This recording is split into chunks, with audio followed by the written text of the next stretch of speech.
All right, Jen, so I want to talk about why we use float levels on sniper rifles now.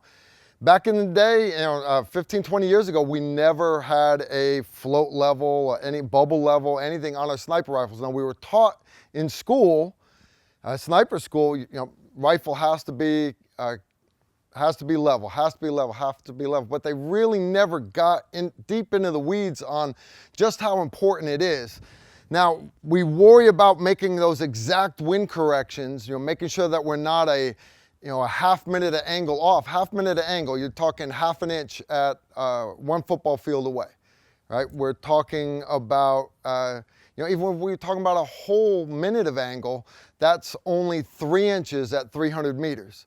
Okay, but we worry so much about our wind calls, and we never worried about the cant on the gun. And the reason for that was most of the time we were shooting on a range, a flat range. Most of your sniper ranges, the known distance sniper ranges, they're very, very flat. The berms are completely level, and you could just level your crosshairs on the top of that berm. The guns were always level. Now, where that really bit us in the ass was now when we're up in the mountains in Afghanistan, there's no level lines. If you're up fighting in the mountains, how do you make sure that that crosshair is completely level with the horizon, right?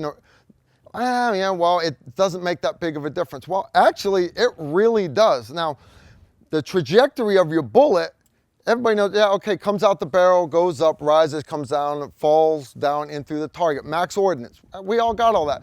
Picture it coming towards the bad guy. Comes out of the end of the gun, it goes up, curves, and it drops down into the target. Now that's fine. Gravity's doing all the work. But if I cant that gun even just a degree, which it's easy to get 2, 3, 4 degrees, now that bullet's going out, is it going to curve back down like that? No, it's not. It's going to go out and it's going to dogleg back in the other direction.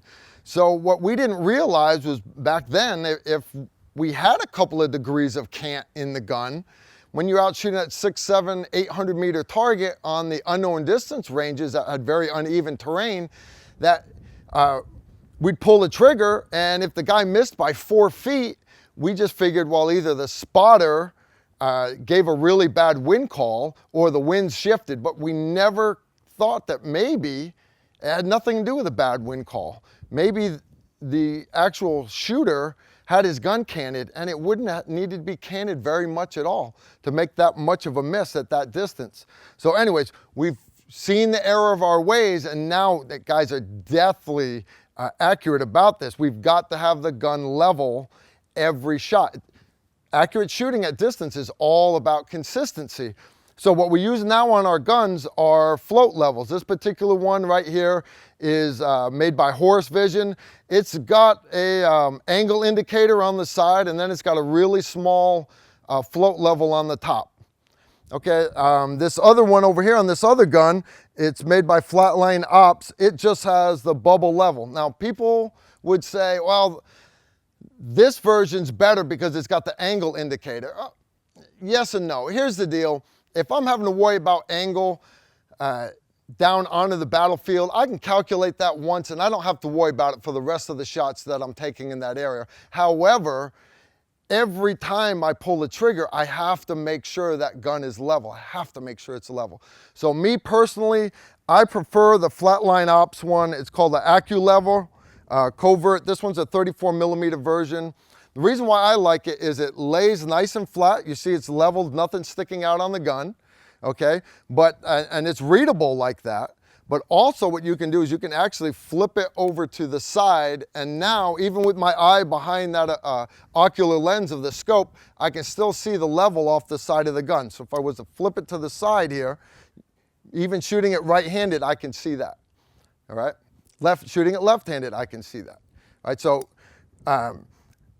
I heard someone say once, well, there's a potential there for that thing to be off. No, not really. Another reason why I like this one here by Flatline Ops is you can zero it. It sounds weird, but isn't it important to have your level completely horizontal also? Yeah, it is. So level the gun when you first put that scope on, then level your float level. Once you get it on there, the cool part about the Flatline Ops version is it has a micro adjustable screw underneath here, comes with the Allen wrench to adjust it, which levels this up and down to make sure that it's completely horizontal with the crosshairs. And there's another one on the opposite side of the gun, right here, that would do the same thing. Make sure that it's level. So you don't have to keep messing with it on the gun. Once you set that puppy in and you Loctite it all down, this is a 338 Lapua, brother. This thing's gonna rattle your teeth loose. Loctite everything, but once it's set, this thing you can still do micro adjustments on it when it's in this position and then again in this one. So anyways, so that's the skinny on why we use a level, and these are two examples of levels that are out there. Are there other types? Yeah, and honestly, I really don't care which model, which brand you go to. What I care though is putting all these accessories on the guns aren't just for looks. Right? Don't add the extra weight if you don't need it. But I'm here to tell you, it is very important to make sure that that gun is level. It's all about consistency. And you've got to make sure that gun is level every shot that you take. All right, so that's it for float levels on sniper rifles. If you've got any questions or comments, leave them below.